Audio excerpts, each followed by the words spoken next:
12.5 Degree of Decentralization. Centralizations refer to the concentration of authority and decision making in one single position in the organization. In a one man enterprise, the entrepreneur makes all the decisions and all the authority and decision making power is vested in him.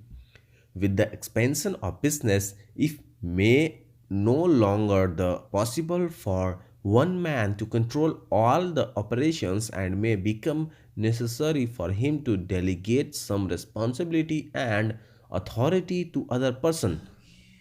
Delegation implies that you are acting on behalf of your boss by virtue of the power which he has given to you. The greater the delegation of power is, greater is the extent of decentralization in the organization. You will find that some companies, even through physically very large, have highly centralized structure. All decisions are taken by the top management, which the middle and operating level managers having little or no say in running the show. On the other hand, you may find that even in a relatively small organization, there is greater delegation of power and the structure is very decentralized. The structure of decentralization is an organization is partly a manifestation of the top management's attitude. Some managers do not like to delegate even the smallest task to their subordinates. There may be a variety of reasons for this. Doing all the tasks himself may give the manager a great sense of power, or he may feel that the subordinate is incompetent and may commit mistake. Total centralization, however, is never desirable as it may bog down the manager in routine, trivial tasks and leave him no time for planning the company's future. An effective manager would decide the issue of centralization versus decentralization on the basis of the requirement of the situation rather than his own personal bias. So let's see when decentralization is effective.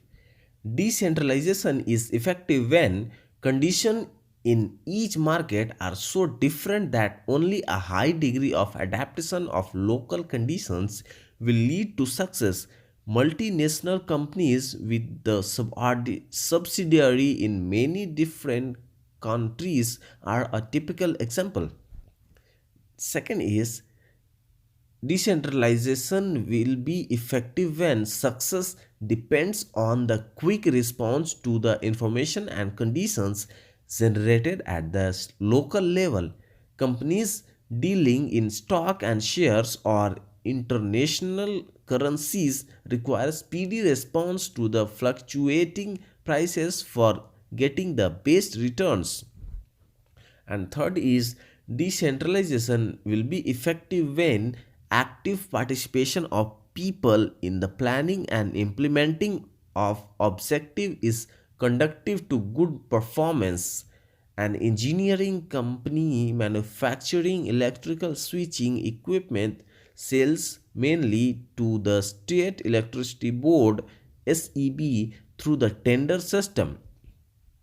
Each tender system requires close monitoring and personal follow up at each stage till the final award is made.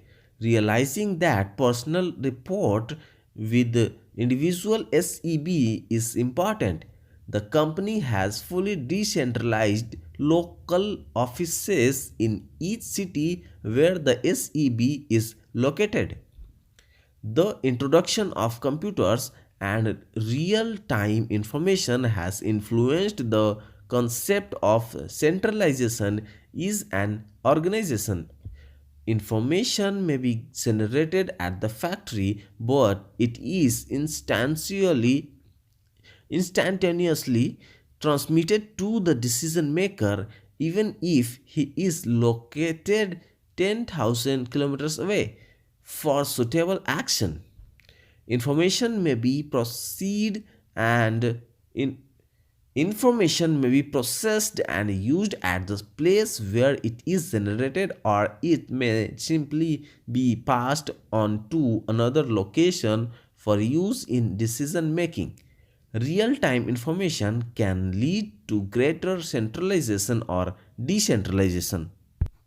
The degree to which a term decentralizes is structure depends on the requirements of its unique situations. Also, a firm may not decentralize all its operations but go in for only partial decentralization. Functions which facilitate local adaptation, quick decision making in response to local changes, and strengthen worker participation should certainly be decentralized.